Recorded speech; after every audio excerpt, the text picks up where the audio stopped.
આજરોજ ભાવનગર ખાતે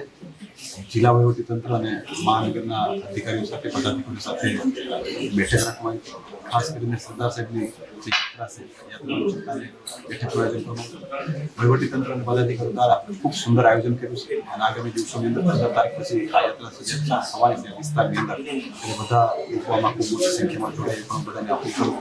અને ખાસ કરીને વહીવટીતંત્ર અને તમામ અધિકારી પદાધિકારીને ખાસ કરીને અમારા કેન્દ્ર સરકારના મંત્રી શ્રી નીમુબેન સમગ્ર ટીમને હું મારી હૃદયથી શુભકામના પાઠવું છું.